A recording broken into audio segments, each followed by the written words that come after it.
John, it's good to have you on the show again. Thanks for being here. Thank you, Ashley, I for thought of having you. me.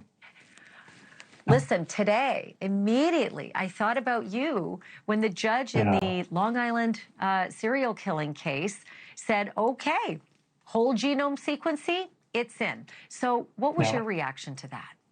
Well, I had to study it a little bit to understand. I've been pushing forensic genetic genealogy research in our case for a while, and basically it requires a different set of data than has been put into CODIS, which is a federal database. CODIS has 15 or 20 markers. If you match the markers, you're the bad guy. If you don't, you're out. There's no way to research genealogy and track this genealogy research program with that data. You've got to have this new data taken, new samples taken. And the way what has happened so far with these cases where old cold cases have been solved is they've used this technique of genome sampling and then built a family tree using usually the mother side of the family. And they go back and create a family tree going back X number of years, depending on how old the case is. And then they look who the relatives were. And there's in the first case that this was solved was a Golden State Killer case in California, and it was a 40-year-old case, cold case. Well, they found this guy that was a relative in the town where this crime was committed 40 years ago. Then they went and got his DNA, and the DNA matched the sample they have. And so, bingo, they found the killer. So it's a huge advance, and I believe it's the way our case will be solved. I think it's a really good chance it could be solved if it's implemented. I learned recently that yes, you can get this data from a hair sample. We have several hair samples from JonBenét's crime scene that weren't identified. We donated hair and pubic hair. There's a pubic hair sample in JonBenét's blanket, not linked to anybody at this point. We know you can get a sample from that now. I've heard that before, and of course heard it in your program. So it's a huge tool to identify killers. Let me ask you this. Given the fact that this whole genome sequencing is good enough to identify a 9/11 victim, right, from 24 years ago, and now the standard is being accepted in this massive case, the serial killer case in New York. I know that you've been meeting with the Boulder police about genetic genealogy, but do you think it might be worth going back and knocking on the door and saying, hey, look what they're doing in New York. What about this whole genome sequencing? Why don't we go this route as well? Yeah, and we should. And I have another meeting set up with the chief of police. I've met with him in January. I've got another meeting in a week or so. And that's my message. We've got to use this technique. I firmly believe that it'll solve the case. If we do it and we don't get a solution, then by gosh, I'll give you guys credit. You did everything that technically can be done today. But it's a huge advance in the use of DNA technology. The last DNA testing in our case was done about 8 or 9 years ago. Technology has advanced dramatically. This is a great example of that. And is it ever? It's an amazing tool. And so the difference that this tool provides is the ability to use DNA information to investigate a case. We've used DNA as a country evidence to convict. DNA matches, boom, we got you. Doesn't match, you're out. That's a pretty primitive use of DNA in today's world. An in-home accident escalated into a coordinated cover-up. That is a working hypothesis, not a verdict. Our aim is a narrow pressure test whether such a sequence fits the known record without breaking logic or basic forensics. We reconstruct a short night as discrete decisions. Don't call 911, clean stage, script then map each choice to predicted traces, fiber transfers, contact patterns, not composition, time gaps. We ask for parsimony to do fewer, simpler actions to explain more artifacts than the intruder model. Unknowns stay as variables, not conclusions. Ambiguities are marked, not smoothed. The tone is clinical, the language plain. When facts conflict, we bracket both versions and test both ways. The question is feasibility, not blame. This is a hypothetical reconstruction for analytic purposes only. It does not accuse any living or deceased person, and it is not evidence. We use publicly discussed elements as placeholders, fibers, garrote design, ransom note features without asserting courtroom proof. Where sources disagree, we preserve alternative branches. We do not infer motive beyond what the actions under stress minimally imply. We assume contamination risk, chain of custody gaps, and memory drift. Any single trace is low confidence unless it repeats across modalities. Legal standards matter, the presumption of innocence stands. Beyond a reasonable doubt is not our bar, internal coherence is. Nothing here substitutes for laboratory testing, sworn testimony, or judicial review. If later evidence contradicts this model, the model yields. The evening of December 25 began in comfort and social ritual. At the White family's Christmas gathering, the Ramseys were surrounded by friends, music, food, and the glow of a carefully maintained image of stability. Outwardly, they were the picture of wealth and cohesion. Successful father, pageant-ready daughter, supportive mother, polite son. But when the party ended and the family returned home, fatigue and irritability crept in. Long hours, overstimulation, and the undercurrent of marital and parental strain traveled with them through the front door. The shift from public space where composure is staged to private space where stress vents created a fragile atmosphere. Within that quiet, the seeds of conflict and accident could take root. Beneath the holiday smile sat a chronic drive to preserve the appearance of a flawless household. Patsy, ex-beauty queen, invested deeply in projecting elegance and control. JonBenét is the crown jewel of this projection. John, a high-ranking executive, carried expectations of success that extended beyond his company into his family's presentation. Together, this dual obsession with image functioned like a constant hum, every misstep risked exposure, every flaw a potential crack in the mask. Behind closed doors, such pressure can sharpen small issues into threats. A bedwetting episode, a tantrum, a sibling quarrel. Ordinary events could be reframed by parents as stains on perfection. The fear wasn't just losing a child's composure, it was losing the family's stage. When a child misbehaves or falters, parents under heavy stress may react disproportionately. In psychological terms, micro-triggers can cascade into acute outbursts. Add fatigue from a late-night party, layered with pre-existing stressors, and the threshold for self-control lowers. A shove too hard, a frustrated grab, or a careless blow delivered in anger are each a plausible precursor to accidental trauma. These are the moments when intent is blurred, not premeditated harm, but uncontrolled reaction. And once the harm occurs, panic takes the wheel, steering choices not by rationality but by fear of consequence. Inside the Ramsey residence, tension could flare over something minor, an argument, a tantrum, or a sudden act of defiance. In this reconstruction, the father reacts with a burst of frustration.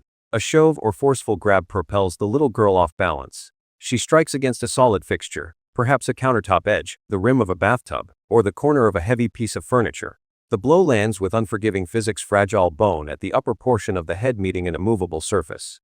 The crack of impact, the abrupt silence, and the collapse of a child's body instantly signal disaster. What started as a heated reaction becomes an irreversible injury in seconds. Another plausible route involves no anger at all. The father, exhausted after a long evening, lifts his daughter, intending to help her with pajamas or carry her upstairs. His footing slips, his grip shifts, and momentum betrays him. She slips from his arms, tumbling onto a staircase step or colliding with a wooden railing. Even a short fall can deliver devastating force when delicate cranial plates meet hardwood.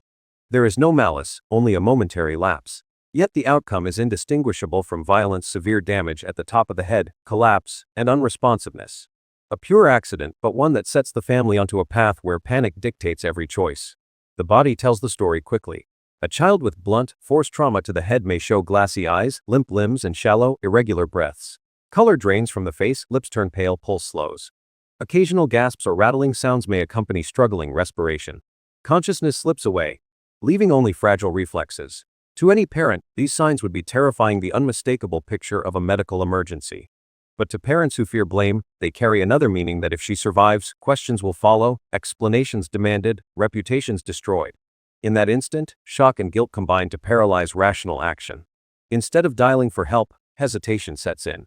The logical act to call 911 is weighed against the looming nightmare of police at the door. A father in crisis calculates outcomes, authorities asking why his daughter has a massive head wound, investigators prying into family dynamics. The mother, driven by years of protecting appearances, supports silence.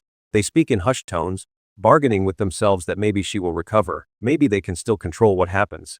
But every second without professional care is a gamble. The first deliberate choice is made: no call, no ambulance, no intervention. The accident has now transformed into concealment. Neurosurgeons often describe a narrow golden hour in which rapid treatment can save a life after head trauma. In this case, that window closes minute by minute. Pressure inside the cranium rises, oxygen falters, and irreversible damage unfolds. What might have been survivable with swift emergency action becomes fatal through inaction.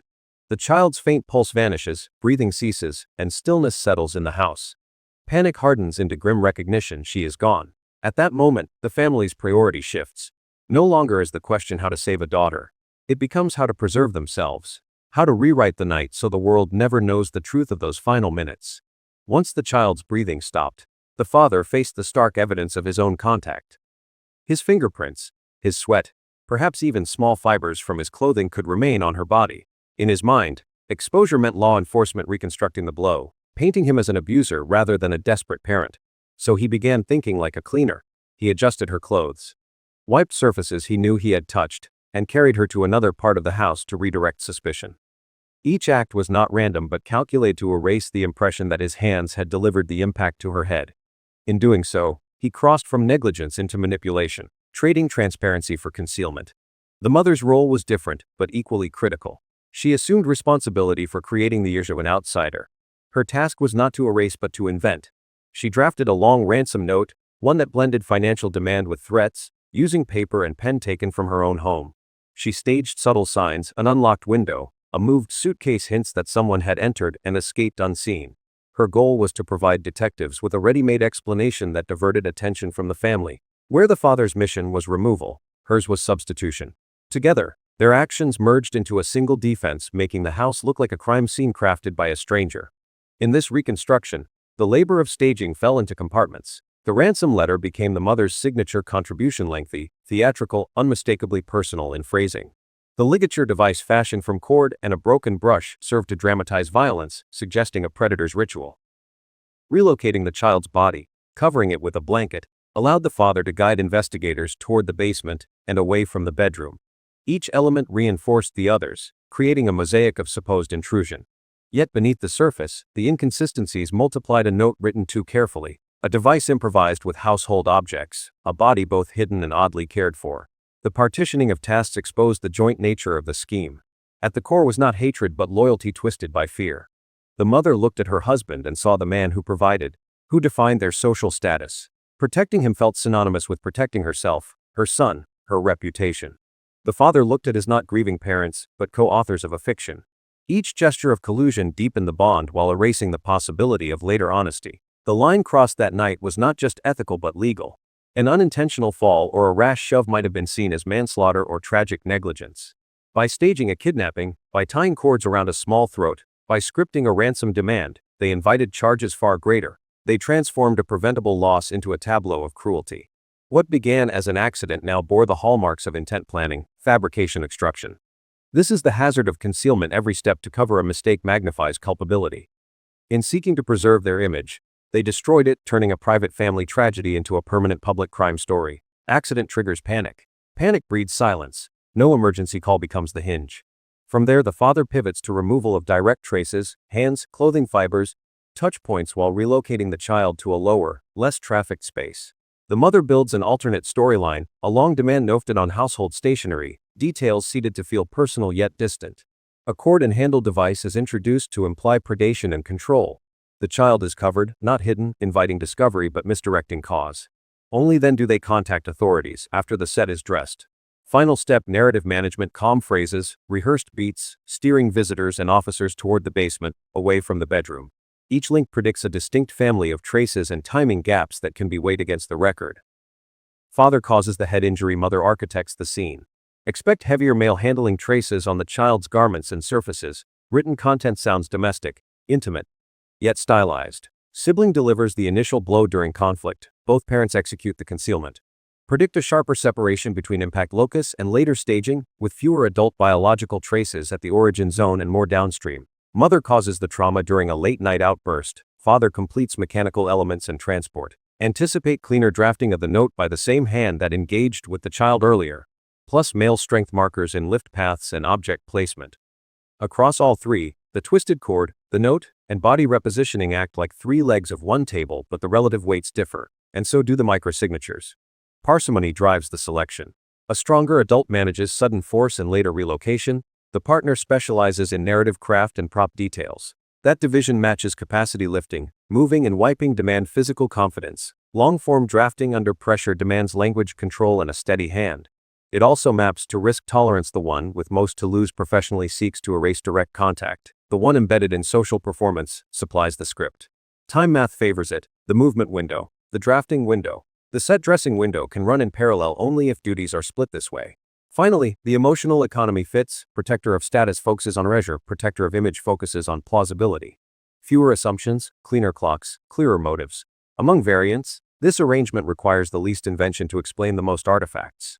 Clear outs first. A robust, reproducible outsider DA profile concentrated on the cord, adhesive backing, and garment interiors, paired with absence of parental biological signals, undercuts the family hypothesis. Tool marks on the handle linking to a non-household source negate in-home assembly. Entry evidence with layered dust disruption and matched footwear impressions that survive chain of custody scrutiny defeats the staging thesis. Note forensics in chemistry, paper tear patterns, and pressure analysis tying authorship to an external writer, plus printer or copier artifacts from outside the residence, collapses the narrative creation pillar. Chronology call logs, appliance timers, and acoustic captures demonstrating an impossible drafting duration after the call fractures the 7-link chain. Any one of these will support it breaks parity. Two or more, convergent and independent, falsify the model outright. When the family stepped back into their house after the holiday gathering, the night should have wound down quietly. Coats were hung, shoes set aside, lights dimmed. The little girl, drowsy from food and celebration, was guided upstairs. Normally, that would have meant pajamas, brushing teeth, a kiss goodnight, and settling under the covers. Yet investigators later noted indications that the evening did not stop so neatly. A bowl of pineapple on the kitchen table, partially eaten, suggests she may have been awake longer than the official story. The possibility of a quick snack or a drink of juice after returning creates a different timeline. Instead of an uninterrupted sleep, there may have been movement, conversation, even minor conflict, stretching the gap before she was finally placed in bed. Physical residues lock those minutes into the record. A spoon resting inside the pineapple bowl bore prints not from the child but from her brother, raising questions about who served the food and when. The location, the position of a glass, a chair pulled out from the table, crumbs or napkins left nearby function as micro markers of movement after returning home. Each of these small items forms a breadcrumb trail. They contradict the clean story of immediate bedtime, pointing instead to continued wakefulness, shifting the starting point of the night's chain of events. Moments of friction inside a household often come from the smallest sparks. A child wakes restless, discovers her pajamas damp, or insists on a drink before sleeping again. Another possibility is the crying that persists, a whine that pierces the silence of an exhausted home. These irritations, trivial in daylight, can feel intolerable past midnight. For a parent already drained by social obligation, the noise or the inconvenience may land like an accusation. The father, stretched thin, confronts his daughter. What might have been solved with patience instead accelerates into a confrontation. The child resists, perhaps shrieking louder, and the adult's tolerance collapses. This is the friction point, the split second when ordinary caregiving turns volatile, and the scene begins to slide into irreversible territory. In reconstructing the blow, forensic imagination isolates the physics. A shell sends the child stumbling backward into a hard plane, a countertop edge, a bathtub rim, or a stair tread. The delicate cranium, still developing, collides with a surface that gives nothing back. The velocity need not be extreme, the mismatch between a small body and a rigid structure is enough. A fall from only a few feet, combined with adult force, can deliver the necessary trauma. The geometry matters, height of contact, angle of descent, momentum carried by the torso. In such an event, the vulnerable plates of the head absorb the energy, producing a catastrophic break. It is not intent to kill that shapes the outcome, it is the physics of mass and resistance. The result is instant. The child drops, limp, eyes unfocused. There is no cry, no continued protest, just eerie quiet. Breathing becomes irregular, soft rattles from the throat punctuating shallow gasps. The chest may rise unevenly, pulse faltering. To any witness, the shift is unmistakable from living energy to fragile stillness. Panic overtakes the room. A parent crouches down, calls her name, shakes her shoulder, but there is no reply. In those first seconds after the collision, the family crosses a threshold. They no longer face ordinary misbehavior, they confront a medical emergency of devastating magnitude. and how they respond in those minutes defines everything that follows. After the fall, the room is filled not with noise but with unbearable quiet. In that silence, seconds stretch long. A parent kneels over the motionless body, heart pounding, brain racing through grim arithmetic. If they grab the phone now, paramedics arrive, neighbors hear the sirens, officers walk through the door.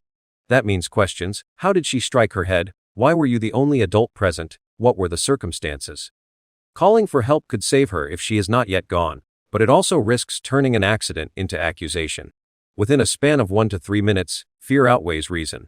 The chance to rescue narrows, but the fear of exposure swells larger. It is here that the first conscious break from honesty occurs. The phone stays on the hook. Once the emergency call is withheld, the mind turns to storytelling. The father and mother face the same terror. If she is found in this state, suspicion points inward. To survive socially and legally, they need an intruder, a phantom aggressor. From that, police attention directed outward, not inward. This pivot is not about justice or truth. It is about reclaiming control over how the night will be remembered. In that decision, the tragedy is sealed, the child is lost, and the search for the other becomes the family's chosen disguise. With the choice made to avoid authorities in the moment, the mother turns to paper and pen. She writes not a short, frantic note but a sprawling manifesto line rehearsed to sound menacing yet strangely intimate. The amount demanded mirrors a recent work bonus, a detail far too specific for an outsider but useful for misdirection. She drafts, edits, tears a sheet, starts again, then finally leaves the final version at the bottom of the staircase, the very spot where discovery is inevitable. Its length, its theatrical flourishes, its curious familiarity all serve a single purpose: to anchor the illusion that someone unknown entered the home with a plan. While she scripts the narrative, the father works on the stagecraft. He fashions a corded device from materials at hand, looping nylon around a broken brush handle, leaving marks that mimic deliberate cruelty.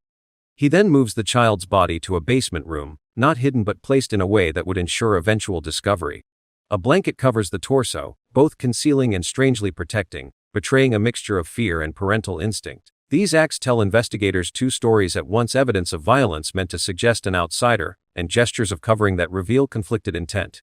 To reinforce the intruder narrative, small details are altered. A basement window is left ajar, a suitcase positioned beneath as though to aid escape. A chair is shifted, a light switch flipped off while another is left glowing, to create confusion about movement in the night. Each adjustment is designed to seed doubt, to encourage officers to think someone slipped in and out unseen. Yet every detail is too convenient, too internally connected. Instead of pointing outward, the arrangement points back to a single origin, a family desperate to control the story of what had just unfolded upstairs. When the emergency call is finally placed, it carries layers beyond words. The mother's voice is pitched high, urgent yet oddly rehearsed, each phrase balancing panic with performance. Investigators later note the cadence too measured at times, then breaking into abrupt spikes. Midway through, the line seems to cut, as if the receiver is set down too quickly. Some analysts claim faint whispers linger on the tape, fragments of dialogue not meant for dispatchers. In those seconds, the performance bleeds into reality, terror, strategy, and calculation audible in equal measure. Instead of locking the house and isolating the scene, the family makes a surprising choice. They invite friends and neighbors over, filling rooms with extra bodies, extra voices, extra footprints. This influx creates chaos for arriving officers, blurring who touched what, which trace belongs to whom. The decision functions as a cover for confusion as a shield. By expanding the cast, they reduce the focus on themselves, transforming a crime scene into a gathering. In doing so, they ensure the story remains cloudy from the very first official moment. When reconstructing the interior, analysts divide the home into hot areas and cold areas. Hot zones are where physical confrontation or injury most likely occurred in bedrooms, rooms, stairwell edges, or kitchen counters. These spaces carry the highest chance of genuine biological transfer: blood droplets, hair fragments, disrupted fibers. Cold zones are those manipulated after the fact: basement rooms, a suitcase left near an open window, a staircase landing where the ransom note sat. In these places, the traces are not spontaneous, they are curated. By categorizing spaces this way, we can separate where violence likely erupted from where theatrics were added later. Once the zones are mapped, attention shifts to the flow of contact. A blanket found downstairs carries fibers consistent with upstairs bedding, suggesting relocation. Footprints move from carpet to tile, changing texture but preserving direction. Microscopic debris, like flecks of paint or dust from a brush handle, migrate across rooms, marking the path of whoever staged the scene. This lattice of transfers builds a silent diagram of movement. Rather than a mysterious outsider wandering freely, the evidence points to insiders charting a coarse injury site, handling, relocation, staging props, each zone feeding into the next with recognizable household signatures. Every surface tells a microscopic story. Carpet fibers from an upstairs bedroom turning up on a basement blanket imply downward transport. A strand of the child's hair caught in the bristles of a household brush suggests hurried handling. Even pet hair scattered across clothing layers links body movement to specific rooms. These minute particles cling to skin, clothing, or tools, then reappear in places inconsistent with normal activity. Their presence cannot be explained by random drift, they traveled through contact. In an honest scenario, transfers cluster in logical domestic routines. In a staged event, they appear in odd clusters, fibers from pajamas on a basement floor, hair in places the child would not naturally reach. Next are prints, some partial, some smudged. Bare fingerprints on common objects, doorknobs, banisters match daily life, but partial impressions on items central to the cover story tell a different tale.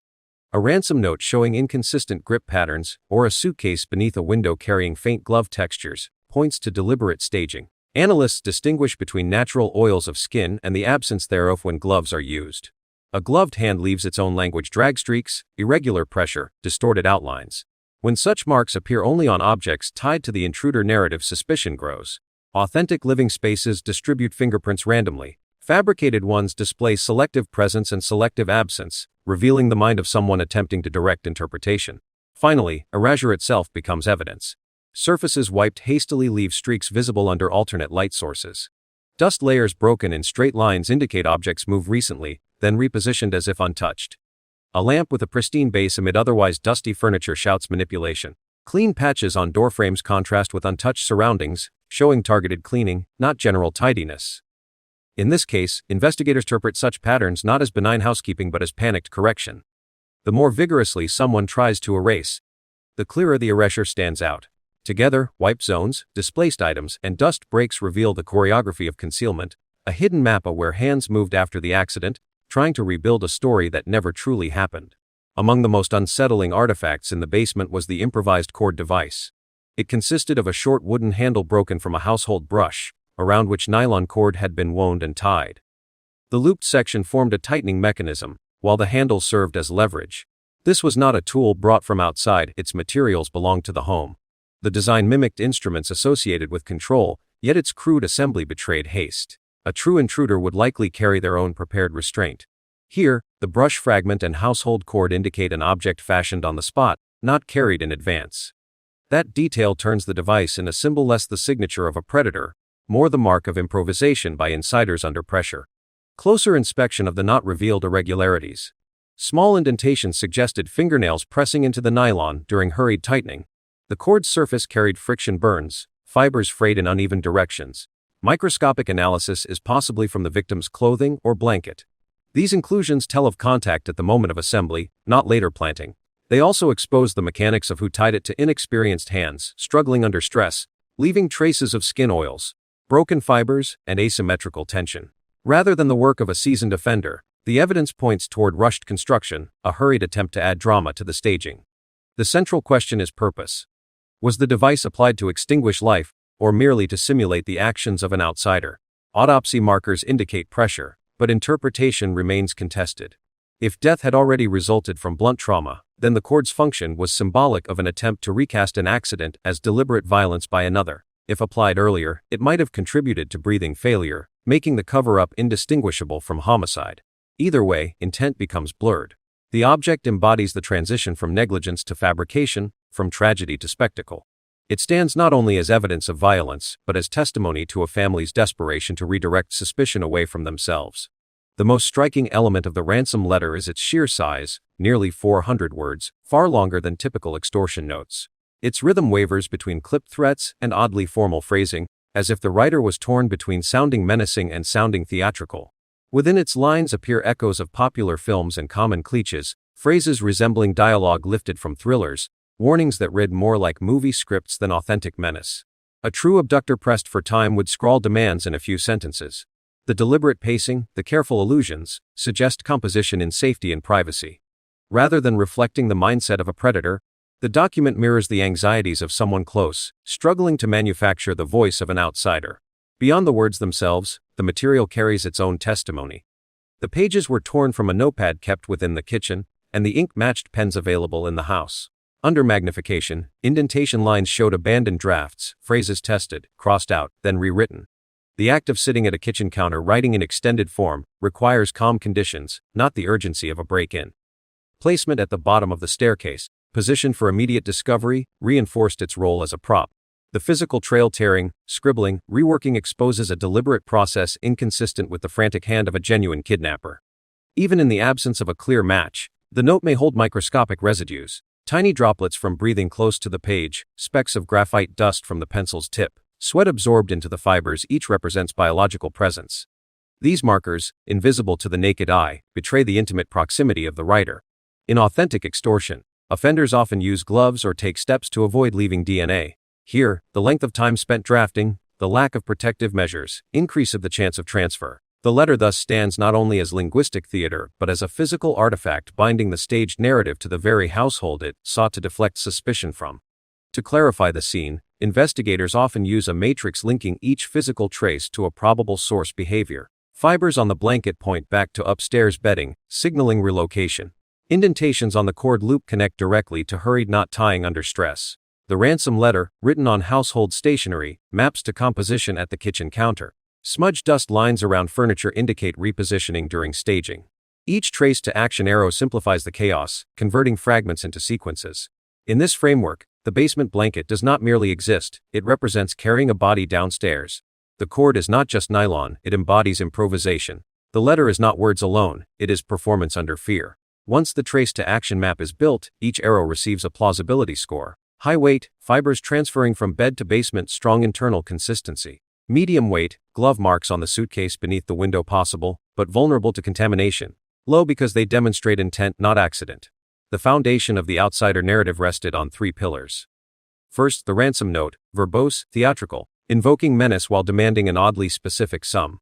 Second, the supposed break-in, a basement window left ajar, a suitcase positioned beneath it, and other small signals meant to suggest forced access. Third, indications of violation on the child's body, implying the presence of a predatory stranger. Each element, on its own, might pass as circumstantial. Combined, they create the scaffolding an invented kidnap and murder scenario. Instead of a random assemblage of traces, we see deliberate choices aimed at portraying the house as penetrated by an outsider. The strength of this design lies not in any single piece but in their interplay.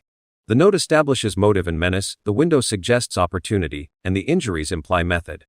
Together, they deliver investigators a prepackaged theory. A prowler slipped inside, incapacitated the child, left a demand letter, then fled. To a fatigued officer under pressure, the trio of elements appears mutually confirming. The note's threats seem validated by physical entry, while the physical entry seems validated by bodily evidence. This triangle is powerful precisely because it directs attention away from the family, offering a narrative path of least resistance. Yet on closer inspection, the architecture strains under its own weight. The ransom note is excessively long for a real kidnapper operating under risk, filled with phrasing too familiar to the household. The so-called entry lacks corroborating footprints or debris, betraying its artificiality. The bodily indicators are inconsistent, hinting more at staging than predation. These flaws reveal the cracks in the construction. Instead of convincing authenticity, the scene reads like a play, over-explained, over-scripted, and tied too closely to the family's own resources. The very effort to prove intrusion exposes the absence of a genuine outsider. On the page, the ransom letter carries a dual personality. Certain strokes appear rushed, ink pressure uneven, margins drifting, words slanting downward as if written quickly. Yet layered beneath are moments of deliberate care. Whole sentences are crossed out and replaced, drafts abandoned before the final copy was left on the staircase. This blend of speed and control betrays contradiction.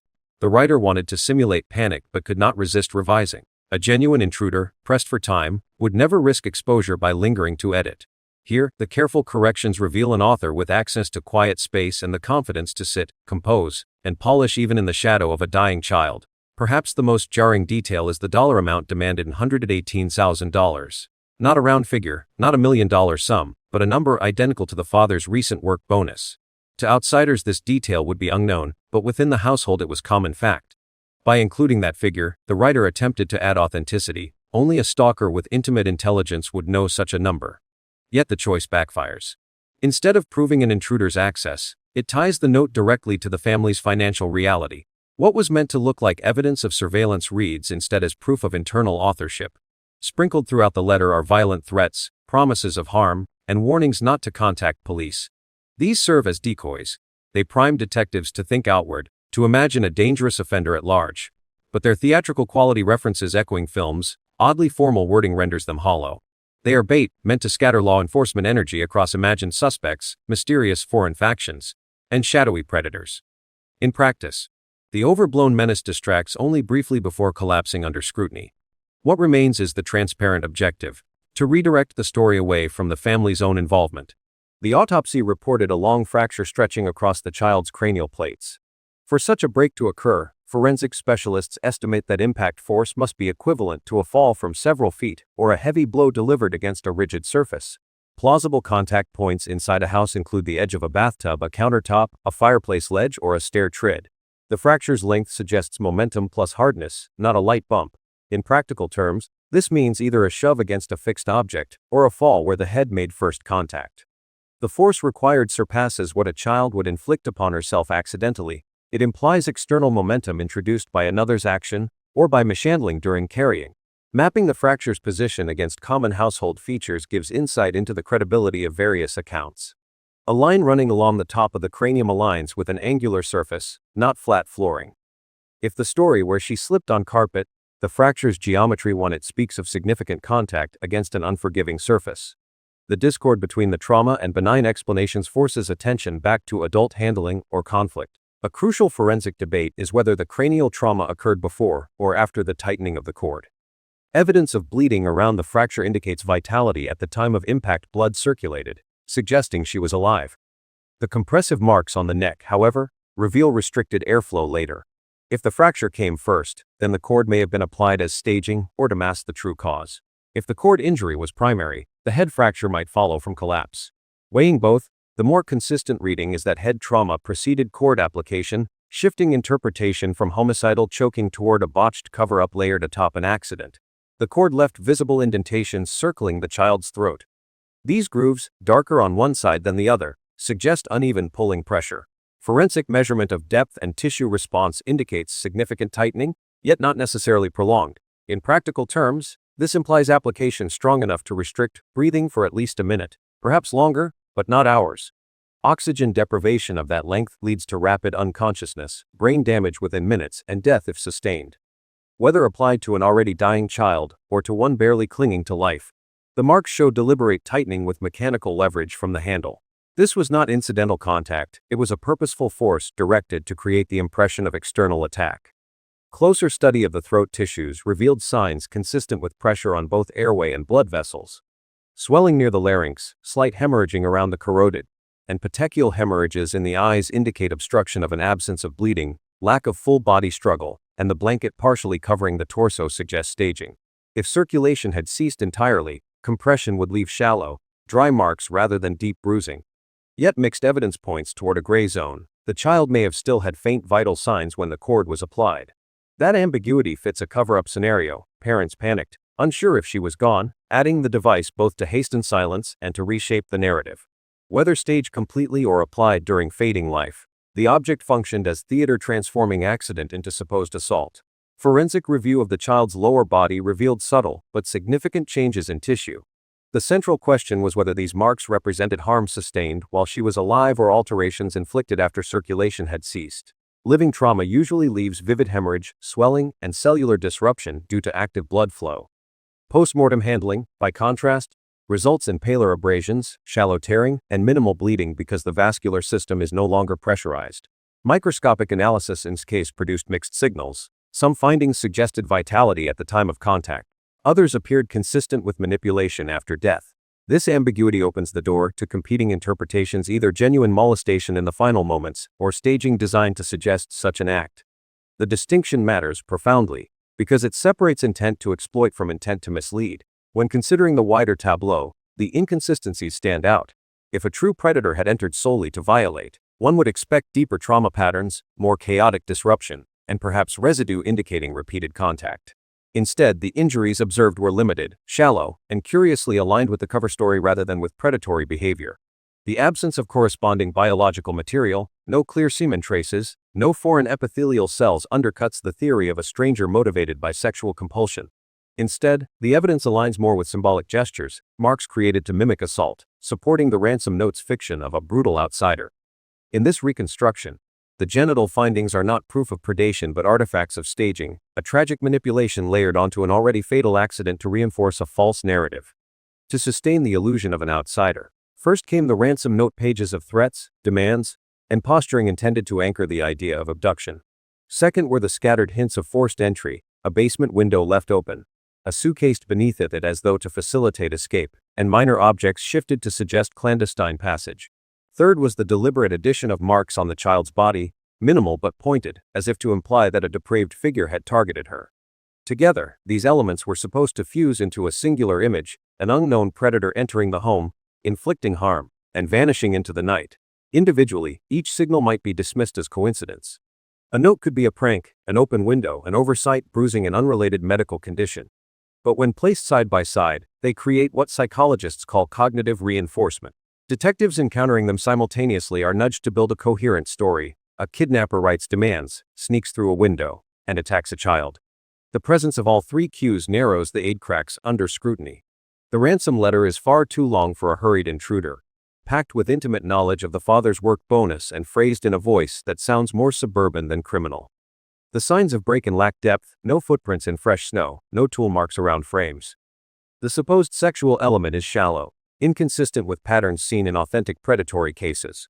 Instead of pointing outward, the evidence loops back inward, betraying the hand of someone improvising inside the home. The attempt at creating a stranger's signature becomes, ironically, the clearest indicator of insider authorship.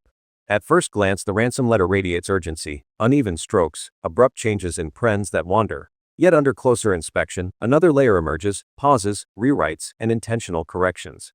Portions show the writer stopping to rethink phrasing, then beginning again with more polished language.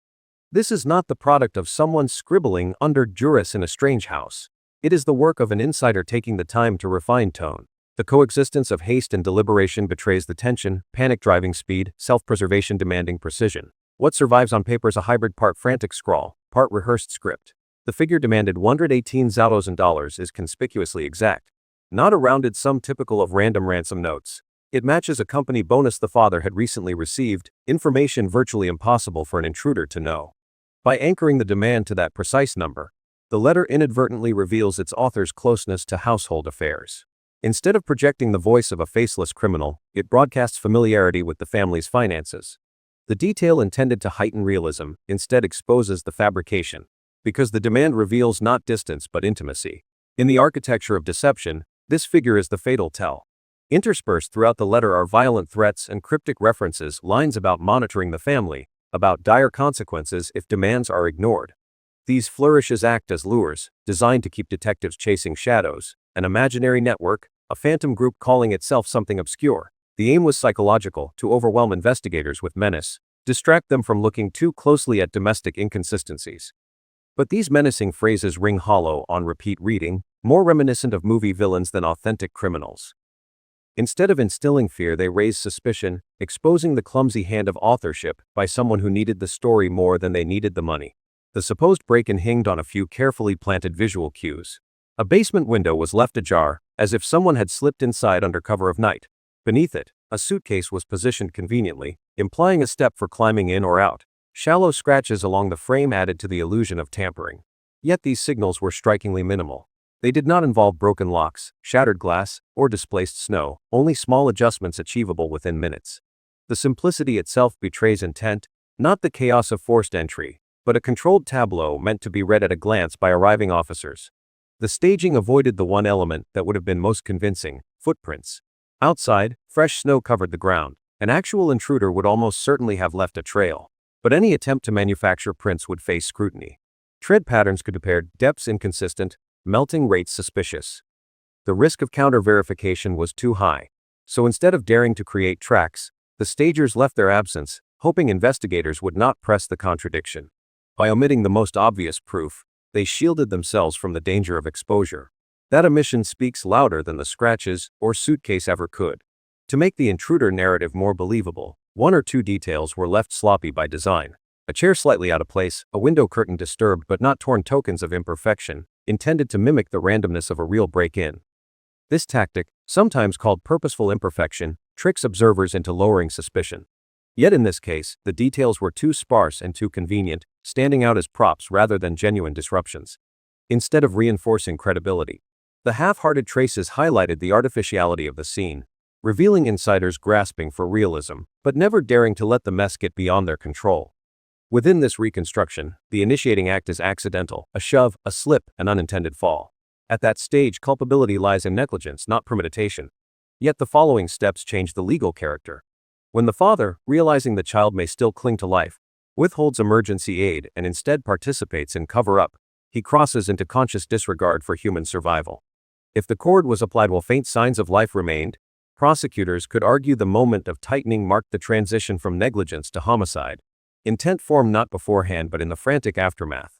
The law recognizes that mens rea can crystallize in seconds, transforming a household event into a criminal act of killing. Even if the fatal blow alone were deemed accidental, the subsequent actions constitute distinct crimes. Drafting a ransom letter, relocating the body, manipulating household objects each represents creation of false evidence. Withholding the 911 call and inviting friends into the house diluted the scene, meeting thresholds for obstruction. Later denials and selective disclosures during questioning extend liability into perjury or at minimum misleading investigators.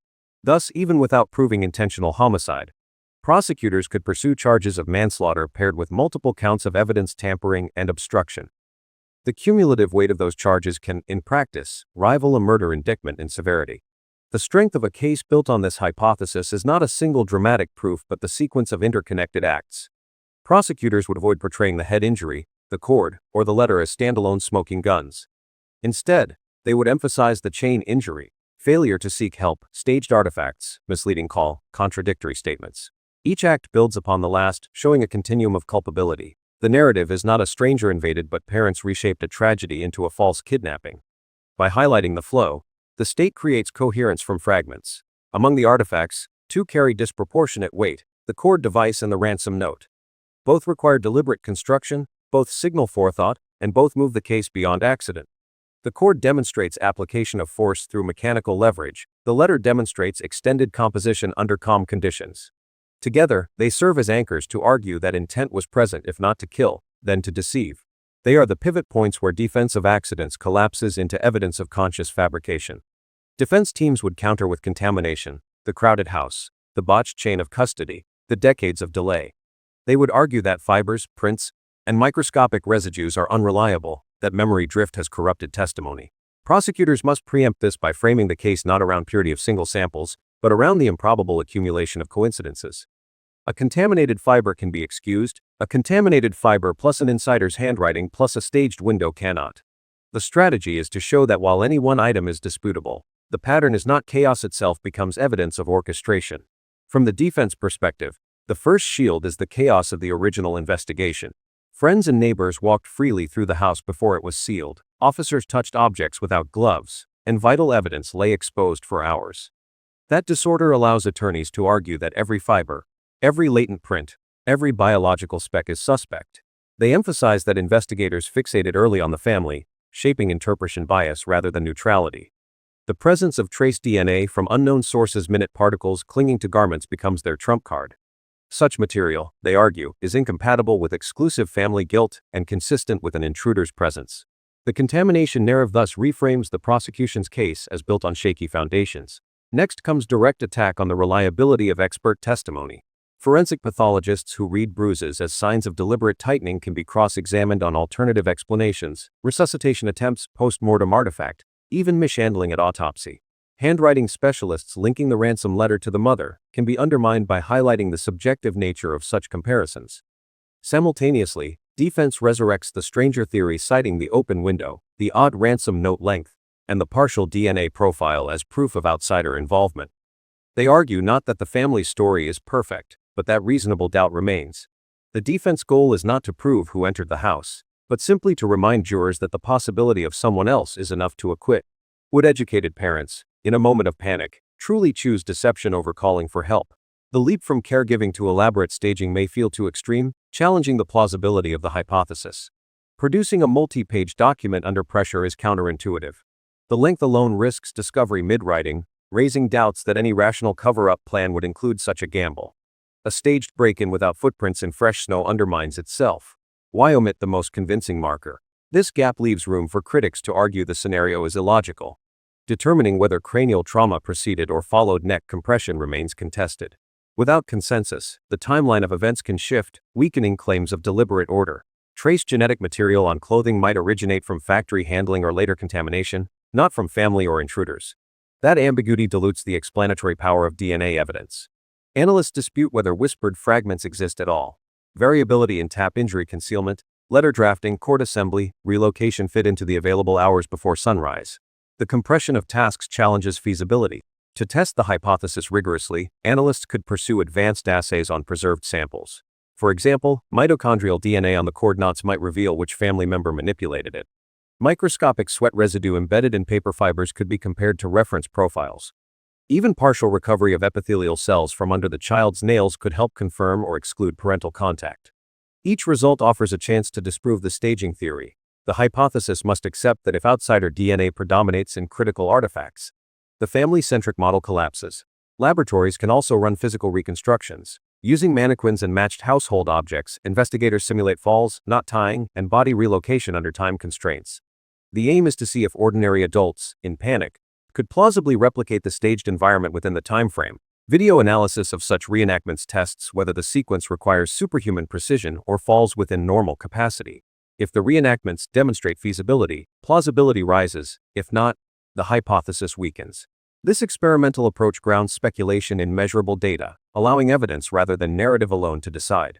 The first step in any renewed forensic push is to target the items most likely to preserve intimate biological traces. The nylon cord and its improvised handle contain tight fibers where sweat, skin cells, or microparticles could have lodged beyond easy removal. The knot itself is critical, as friction during tying often forces epithelial material into the weave. Likewise, the adhesive strip once covering the child's mouth may hold microscopic saliva mist, skin oils, or dust trapped in the sticky surface. These artifacts, stored properly, could still yield extractable DNA despite the passage of decades. By focusing on these high-contact objects, investigators maximize the chance of finding evidence that speaks directly to who handled the tools of staging. The second layer involves analytic sophistication. Biological evidence rarely arrives as a clean single-source profile. More often it is a mixture of multiple contributors. Probabilistic genotyping software can separate overlapping peaks in DNA data, assign two degraded, two mixed, then the hypothesis stagnates, unable to rise beyond speculation. In that case, investigators pivot to alternate branches, weighing whether the absence of family DNA can be reasonably explained by contamination, or if it signals genuine outsider action. Either way, the testing outcomes act as pivot points, matches drive the hypothesis forward, mismatches or ambiguity force recalibration of the entire framework. JonBenét once stood in the public mind as the archetype of innocence, sparkling costumes, pageant smiles, the embodiment of childhood promise. Within the accident and cover-up hypothesis, that iconography fractures. She no longer symbolizes only the tragedy of a child attacked by a faceless intruder, but also the collapse of trust inside a home that was supposed to protect her. The family image, carefully curated in pageants and social circles, transforms from admired to suspect, leaving the community to reassess what those perfect photos concealed. The case has always tested the credibility of law enforcement. If the family-centered hypothesis gained traction, faith in the investigative apparatus would suffer further. The idea that police overlooked or mishandled evidence for decades, while defending one narrative publicly, reinforces cynicism. Citizens begin to ask, if privilege and status shielded the Ramseys from scrutiny, how many other families benefit from similar blind spots? Each gap in accountability erodes not just confidence in bolder authorities, but in the fair JonBenét's case as cultural myth. Not just legal riddle would mutate, shaping how future generations talk about safety, truth, and deception inside households. The hypothesis would also bleed into debates about childhood beauty competitions and parental ambition. Critics of pageants have long argued they expose children to undue pressure. A narrative in which parental obsession indirectly contributed to harm reinforces those critiques. Parenting culture more broadly would absorb the lesson that managing appearances at all costs can hide deep fractures. The story ceases to be just about one child in Colorado. It becomes commentary on American family life at the intersection of ambition, performance, and secrecy. For journalists, a shift in framing rewrites decades of coverage. Outlets that once emphasized the mysterious outsider now face credibility questions. Were they too willing to amplify the exotic theory because it was sensational? Did they avoid harder questions about the family because of fear of lawsuits or loss? When communicating this model, authorities and journalists alike must stress its status, a reconstruction, not a verdict. Language must frame each claim as hypothetical, tested against evidence. Never ascribing guilt outright. The goal is exploration, not condemnation. Any release must guard the dignity of surviving family members. They deserve not to be hounded by paparazzi or subjected to renewed harassment. Reporters and officials should anonymize where possible, emphasize presumption of innocence, and remind audiences that speculation is not proof. Part of the messaging must involve educating the public about limits of forensic science. Concepts like DNA mixture interpretation, probabilistic genotyping, and evidence contamination need translation into layman's terms. Explaining why ambiguity exists prevents misinterpretation and protects against conspiracy spirals. Without such literacy, every new finding risks being weaponized by whichever camp, intruder, or family wants to claim victory. If authorities or documentarians introduce the accident cover-up hypothesis, they must anticipate waves of reaction. Initial outrage, counter-outrage, viral social media threads, and television pundit debates will erupt. A controlled rollout with prepared FAQs, expert interviews, and clear disclaimers can reduce distortion. Silence or vague statements, by contrast, invite rumor and deepen mistrust. Creators working on long-form content should treat the hypothesis as a lens, not a verdict. Techniques include framing reenactments with visible disclaimers, interviewing both supporters and critics, and ending with open questions rather than definitive claims. The goal is to engage audiences critically, not to deliver a simplistic solution. This approach respects both the victim and the audience's intelligence. Lawyers advising media outlets will stress defamation risk. Even deceased figures cannot be maligned recklessly, as reputational harm to states can still generate litigation. Communications must therefore anchor every statement in documented fact or explicitly labeled hypothesis. Careful wording if the staging model were true rather than the family stage protects against legal fallout while still allowing robust exploration. Handled responsibly, the communication of this hypothesis can serve a broader purpose, prompting dialogue about child safety, investigative accountability, and forensic limitations. Instead of fueling endless blame, it can inspire reforms in evidence handling, encourage transparency in cold case management, and remind the public of the dangers of valuing appearance over truth. By shifting focus from gossip to systemic lessons, the narrative can become not just tragedy revisited, but cautionary tale with social utility. The strength of the accident and cover-up hypothesis does not lie in sensational storytelling, but in the structure it provides. It builds a bridge between three domains that too often remain isolated in public debates: behavioral choices, trace evidence, and forensic pathology.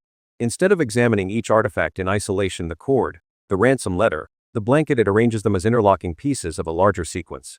From this perspective, every decision has a corresponding trace. Silence, instead of a call for help, leaves a void in emergency records. Staging objects creates fiber transfers inconsistent with daily life. Improvising a cord device embeds nail impressions and household fibers. Drafting a long ransom note on familiar paper leaves handwriting markers and indentation trails. The model integrates these clues into a timeline that flows logically, from accident to panic to concealment. This consistency is valuable because it allows investigators to test the case holistically. Instead of asking, "Is this cord suspicious?" or "Does the note look staged?" they can ask, "Does the chain of behaviors fit together in a way that explains more than the intruder model?" The answer is not meant to declare guilt. Rather, it provides a stable lens. If the evidence supports the links, the hypothesis gains weight. If the links break down, the hypothesis weakens. In a case defined by decades of speculation and fragmented theories, that alone is a contribution. For the model to rise above speculation, it must withstand the hardest form of scrutiny: reproducible forensic confirmation. That means new biological testing must show clear insider link profiles in places that matter most: the knot of the cord, the adhesive tape backing, the ransom note paper fibers. If paternal DNA, for example, is extracted from deep within cord fibers, or maternal epithelial cells are recovered from the ransom note, the cover-up scenario strengthens significantly. Independent laboratories not tied to local politics or past investigative missteps would need to run the assays under transparent protocols. Beyond DNA, other forensic signals could also provide confirmation. Microscopic sweat traces, unique fiber transfers that cannot be explained by innocent household contact, or indentation sequences on paper consistent with deliberate drafting all add credibility.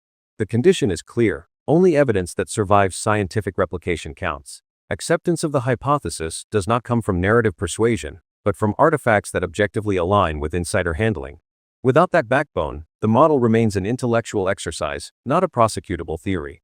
Rejection is equally important. If genetic genealogy applied to the unknown male DNA consistently points to an outsider lineage, the family-centered hypothesis falters.